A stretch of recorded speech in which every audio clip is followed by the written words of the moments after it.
కొన్నిసార్లు మన మనసు, కడుపు కూడా చాలా తేలికైన భోజనాన్ని కోరుకుంటాయి. ఆ సమయంలో పెసరపప్పుతో చేసేటటువంటి ఈ పప్పు చేసుకున్నట్టయితే చాలా హాయిగా అనిపిస్తుంది. కడుపుకి లైట్గా, బాడీకి కూలింగ్గా ఉండే ఈ పప్పు వేడివేడి అన్నంతో తిన్నట్టయితే హోల్సమ్గా చాలా సింపుల్ మీల్ హెల్దీగా రెడీ అయిపోతుంది.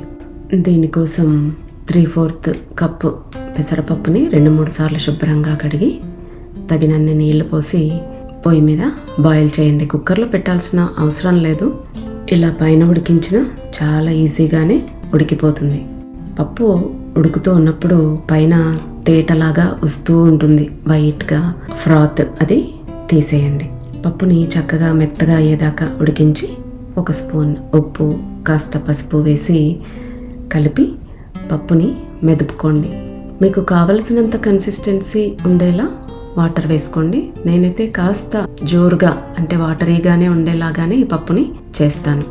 మెదిపిన తర్వాత పప్పు పక్కన ఉంచుకుని ఒక చిన్న ప్యాన్లో 3 to 4 టీ స్పూన్స్ ఆయిల్ వేసుకుని 1/2 స్పూన్ మినపప్పు, 1/2 స్పూన్ చొప్పున ఆవాలు, జీలకర్ర వేసి మినపప్పు ఎర్రగా అయిన తర్వాత 1/2 కప్పు స్లైస్డ్ ఆనియన్స్ వేసుకోండి. అలాగే 3-4 గ్రీన్ చిల్లీస్ సన్నగా కట్ చేసుకుని వేసి కరివేపాకు, అలాగే ఒక చిటికెడు ఉప్పు కూడా వేసుకుని ఆనియన్స్ గోల్డెన్ బ్రౌన్ అయ్యేదాకా వేయించుకోండి. తర్వాత ఈ ఆనియన్స్ని మనం మెదిపి పక్కన ఉంచుకున్న పప్పులో వేసేసేయండి. తర్వాత ఫ్లేవర్స్ అంతా కలిసేలాగా ఒక 2 నిమిషాలు ఉడికించండి.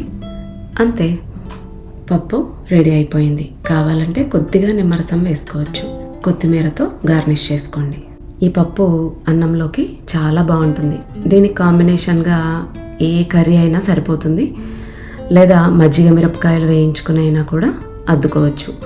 అరటికాయ, బెండకాయ, దొండకాయ లాంటి ఫ్రైస్ అయితే ఇంకా బాగుంటాయి. ఎంతో ఈజీ అయిన ఈ రెసిపీని తప్పకుండా ట్రై చేయండి. కడుపుకు చాలా హాయిగా అనిపిస్తుంది. ఈ క్వాంటిటీ 5 మందికి సరిపోతుంది.